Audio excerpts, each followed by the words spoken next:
እንኳን ወደ ዝርዝሩ ውይይታችን በደህና መጡ። ዛሬ የምንመረምረው ርዕስ እም፣ በጣም ውስብስብና ጥልቅ ነው። የቀረቡልን ምንጮች የማስተሰረይ ቃን በሚባለው ጽንሰ ሐሳብ ዙሪያ ነው የሚያጠናጥኑት። እናም እነዚህ ማስታወሻዎች ከኃጢአት ጀምሮ እስከ መጨረሻው ፍርድ ድረስ ያለውን ሂደት እንደ አንድ ወጥ ታሪክ ነው የሚያቀርቡት። ግን ጥያቄው ትንሣኤ እንዴት የፍርድ መመዘኛ ሊሆን ይችላል? የጥንቱ የእስራኤላውያን ሥርዓትስ ከዓለም ፍጻሜ ጋር ምን ያገናኘዋል? እስኪ ይህንን የተወሳሰበ ክር አንድ ባንድ እየፈታን እንመርምር። በጣም ጥሩ መነሻ ነው። የተወሳሰበ ክር የሚለው አገላለጥሽ ትክክል ነው። ምክንያቱም የቀረቡት ምንጮች እነዚህን ክስተቶች ኃጢአት፣ ሞት፣ ትንሣኤ፣ ፍርድ እንደ ተነጣጠሉ ነጥቦች ሳይሆን ያው እንደ አንድ ሰንሰለት ነው የሚያሳዩት። አንዱ ክስተት ለሌላኛው ምክንያቱም ውጤትም ነው። ስለዚህ ውይይታችን የሚጀምረው ከመሠረታዊው ግንኙነት ነው፣ በኃጢአትና በሞት መካከል። ከዛ ተነስተን ትንሣኤ ይህንን ሰንሰለት እንዴት እንደሚበጥሰው እናያለን። መልካም፣ እንግቢያው ከመሠረትን ጀምር። ምንጮቹ የሚጀምሩት የሞት መንደፊያ ኃጢአት ነው፣ የኃጢአትም ኃይል ሕግ ነው ከሚለው ጥቅስ ነው። ኃጢአት ደግሞ ትእዛዝን መጣስ ነው ይላሉ። ይሄ ግንኙነት በወረቀት ላይ ግልጽ ይመስላል፣ ግን በተግባር እንዴት ነው የሚሰራው? ሞት ኃጢአትን እንዴት ነው የሚይዘው? ግንኙነቱ ልክ እንደ ፊዚክስ ሕግ ነው። ምንጮቹ እንደሚሉት ሞት በራሱ ኃይልን የለውም፣ ኃይሉ ኃጢአት ነው። ኃጢአት ላለበት ሰው ሞት እንደ ማግኔት ነው፣ አጥብቆ ይዘዋል፣ አይለቀውም። ኃጢአት ከሌለ ግን ሞት የሚይዘው የሚቆጣጠረው ነገር የለውም። ለዚህ ማደል ስለ ክርስቶስ ሲናገር ሞት ሊይዞ ስላልቻለ ከሙታን እንደተነሳ የሚገልጸው። ለምን ሊይዞ አልቻለም? ምክንያቱም በእርሱ ኃጢአት አልነበረም። ስለዚህ ከዚህ የሞት ቁጥጥር ለመውጣት መፍትሄው ምንድን ነው? ምንጮቹ እንደሚሉት መፍትሄው ለኃጢአት መሞት ነው። ለኃጢአት መሞት? ይህ ማለት ከኃጢአት ጋር ያለንን ግንኙነት ማቋረጥ ማለት ነው? በትክክል። በጥምቀት ከክርስቶስ ጋር አንድ የሆነ ሰው ለኃጢአት እንደሞተ ይቆጠራል። ያኔ ሞት በእርሱ ላይ የነበረው የሕግ ሥልጣን ይሻራል እና ከሞት ቁጥጥር ነፃ ይወጣል። ነፃ የወጣም ቀጣዩን እርምጃ ያገኛል። ይኸውም ትንሣኤ ነው። ቆይ፣ እዚህ ላይ አንድ በጣም ወሳኝ ነጥብ ያለ ይመስለኛል። ምንጮቹ ትንሣኤን ከሞት መመለስ ብቻ አድርጎ አያዩትም። ከዚያ የዘለለ ትርጉም እንዳለ ይጠቁማሉ። ትንሣኤ አንድን ነገር የሚያረጋግጥ ወይም የሚያስመሰክር ክስተት ነው ይላሉ። ይህ ማለት ከግለሰቡ መዳን አልፎ ሌላ ዓላማ አለው ማለት ነው። አዎ። እናም እዚህ ላይ ነው የውይይታችን ቁልፍ የሚገኘው። ትንሣኤ ከሞት መነሳት ብቻ አይደለም፣ አንድን እውነት በማያዳግም ሁኔታ የሚያረጋግጥ ሕያው ማስረጃ ነው። ምንን ነው የሚያረጋግጠው? የእግዚአብሔር ትእዛዛት ሊጠበቁ የሚችሉ ፍትሐዊ እና እውነት መሆናቸውን ነው። ሮሜ 1:4 ላይ ከሙታን በመነሳቱ የእግዚአብሔር ልጅ መሆኑ በመለኮት ኃይል ተገለጠ ይላል። ትንሣኤው የማንነቱ ማረጋገጫ ሆነ። በተመሳሳይ ሌሎችም ይህንን መንገድ ተከትለው ትእዛዙን ጠብቀው ለኃጢአት ሞተው ሲነሱ የእነርሱ ትንሣኤ የእግዚአብሔር ትእዛዝ ሊከበር ይችላል የሚል ምስክርነት ይሆናል። እነዚህ ምስክሮች ናቸው የእግዚአብሔር ልጆች ተብለው የሚጠሩት። ይሄ በጣም ትልቅ ለውጥ የሚያመጣ ሐሳብ ነው። ትንሣኤን እንደ ሕጋዊ ማረጋገጫ ማየት ማለት ነው። እሺ፣ ይህንን ነጥብ እንያዘው። የእግዚአብሔር ልጆች በትንሣኤ ተገለጡ፣ ምስክርነታቸውንም ሰጡ እንበል። የዚህ ክስተት ትልቁ ፋይዳ ምንድን ነው? ምንጮቹ ሮሜ 8:19ን ይጠቅሳሉ። ፍጥረት ሁሉ የእግዚአብሔርን ልጆች መገለጥ በናፍቆት ይጠባበቃል ይላል። ለምንድን ነው መላው ፍጥረት መላእክትን ጨምሮ ይህን ያህል የሚጓጓው? የሚጠባበቁበት ምክንያት ይህ የመጀመሪያው ትንሣኤ ለዘመናት የቆየውን የጠፈር ክርክር ስለሚዘጋው ነው። የትንሣኤ ትእዛዙን የፍርድ መመዘኛ አድርጎ በይፋ ያጸናዋል። እስቲ አስቢው፣ በአንድ ፍርድ ቤት ውስጥ አንድ ሕግ አከራካሪ ሆኗል እንበል። እሺ፣ ከሳሽ ይህ ሕግ ጨቋኝ እና ሊከበር የማይችል ነው ይላል። ተከሳሽ ደግሞ ፍትሐዊ ነው ይላል። ፍርድ ቤቱ ውሳኔ ከመስጠቱ በፊት ያንን ሕግ የጠበቁ ምስክሮች ቢቀርቡና ሕጉ ሊከበር እንደሚችል በተግባር ቢያሳዩ ምን ይሆናል? የክሳሹ ክርክር ሙሉ በሙሉ ውድቅ ይሆናል። ሕጉ ማይታበል የፍርድ መስፈርት ይሆናል። በትክክል። የእግዚአብሔር ልጆች ትንሣኤ የሚያደርገው ይህንን ነው። ትእዛዙ ሊከበር የሚችል እውነት ነው የሚለውን በማስመስከር ያ ትእዛዝ ራሱ ትእዛዙን የጣሱትን ለመፍረድ የሚያገለግል ማይታበል መስፈርት ይሆናል። ለዚህም ነው ኢየሱስ የናቀኝ ቃሌንም ያልተቀበለ ያ ቃል በመጨረሻው ቀን ይፈርድበታል አለው። ቃሉ እውነትነቱ ስለተረጋገጠ ማለት ነው። አዎ፣ በትንሣኤ ስለተረጋገጠ ለመፍረድ ሙሉ ሥልጣን ይኖረዋል። በጣም የሚገርም እይታ ነው። እንግዲህ የእግዚአብሔር መዘገየት ምንለው ነገር እንዲሁ ለኃጢአተኞች ጊዜ መስጠት ብቻ ሳይሆን ለመላው ፍጥረት ማይታበል የሕግ ክርክር የማቅረብ ሂደት ነው ማለት ነው። ፍርዱ ፍትሐዊ መሆኑን ለሁሉም ለማሳመን። አዎ፣ ምንጮቹ የሚያስረዱት ይህንን ነው። እግዚአብሔር ትእዛዙ ሊጠበቅ የሚችል በራሱ በፍጡራን ትንሣኤ ሳያስመሰክር በኃጢአተኞች ላይ ቢፈርድ ሌሎቹ ፍጡራን በተለይ መላእክት የእግዚአብሔርን ፍቅርና ፍትሕ በተሳሳተ መንገድ ሊረዱ ይችላሉ። ይህ ትእዛዝ እኮ ከባድ ነበር፣ ምናልባት ሰይጣን መጀመሪያውኑ እውነት ተናግሮ ይሆን የሚል ጥርጣሬ ሊፈጠር ይችላል። ይህ ደግሞ ምንጮቹ እንደሚሉት ሁለተኛ ሰይጣን እንዲፈጠር ማለትም አዲስ ዓመፅ እንዲከሰከስ በር ሊከፍት ይችላል።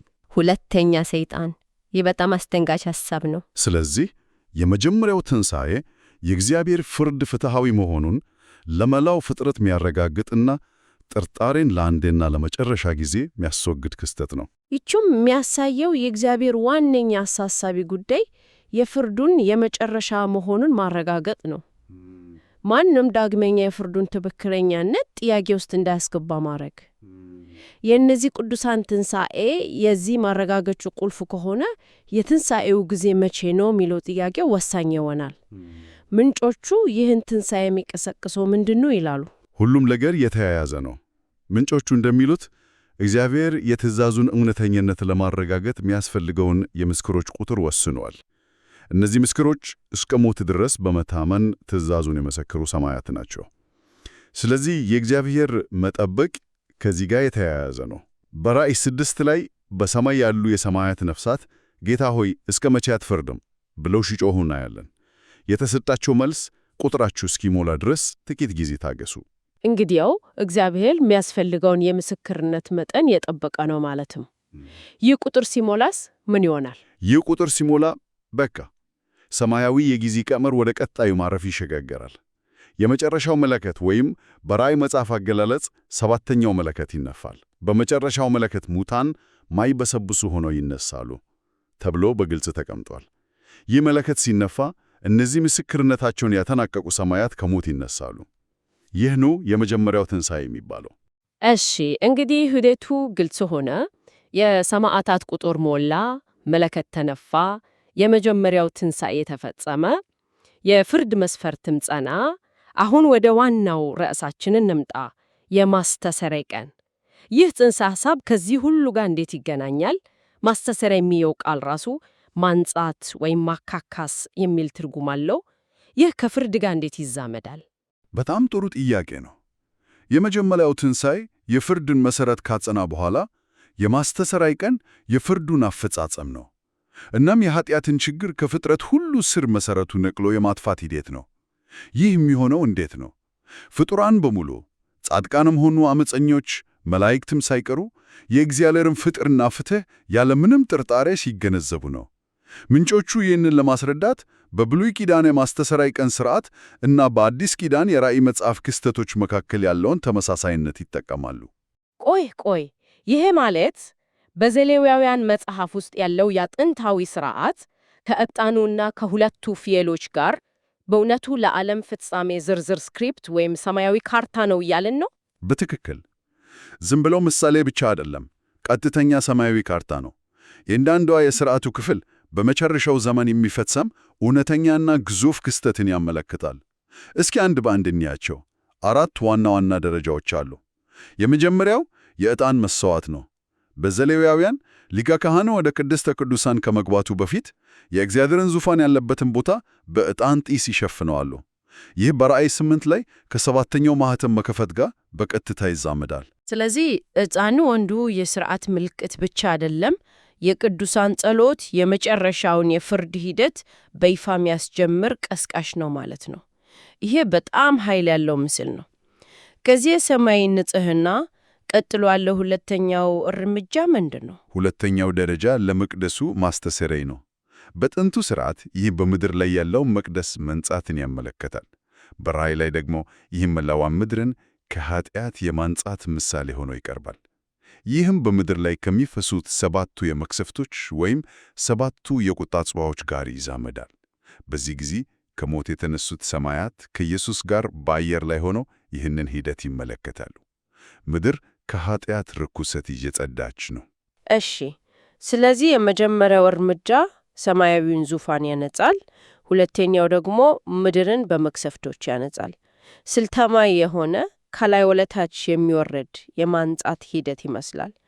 ምንጮቹ የሚጠቀሱት መሠዊያ እና ያ ምስጢራዊው ለአዛዜል የተሰጠው ፍየል በዚህ የጠፈር ንጽሕና ውስጥ ምን ሚና አላቸው? በጣም ጥሩ ነጥብ ነው። ሦስተኛው ደረጃ ለመሠዊያው ማስተስረይ ነው።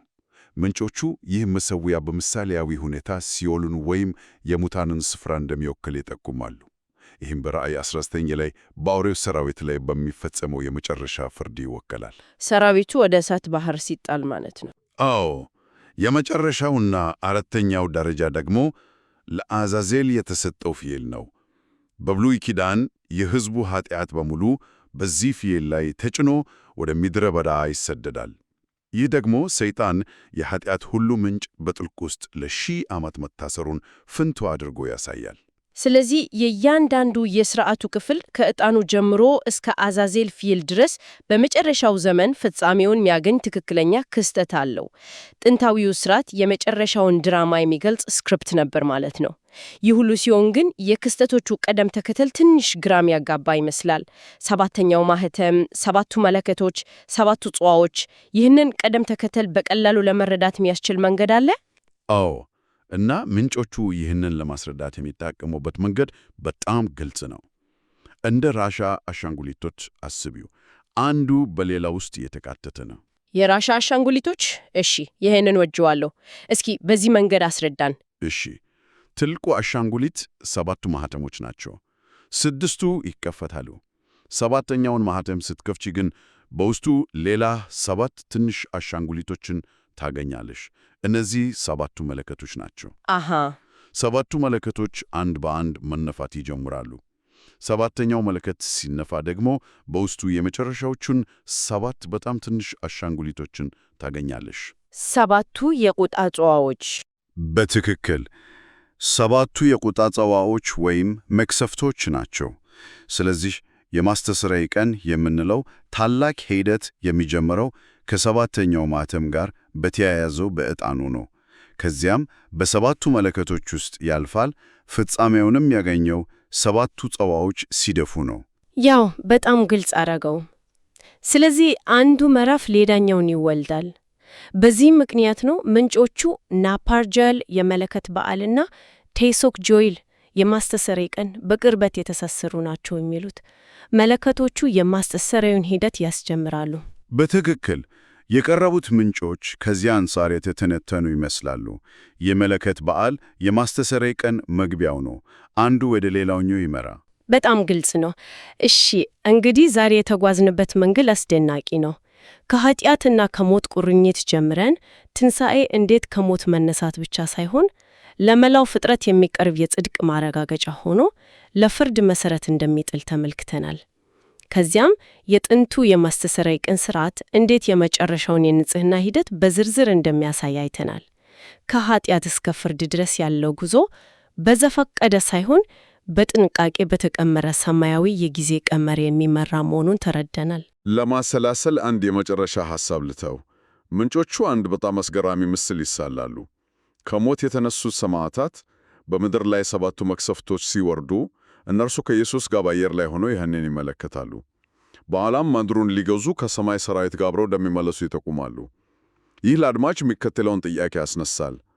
አንድ ከሞት የተነሳ አካል በአንድ ወቅት ይሰቃይበት የነበረውን ዓለም ፍርድ ከላይ ሆኖ መመልከቱ፣ ከዚያም አልፎ በፍርዱ የመጨረሻ አፈጻጸም ላይ ተሳታፊ መሆኑ ስለተለወጠው ማንነቱ፣ ስለ አዲሱ ሚናው እና ስለ ፍትሕነት ካሉ አዲስ ግንዛቤ አንጻር ምን ይጠቁማል?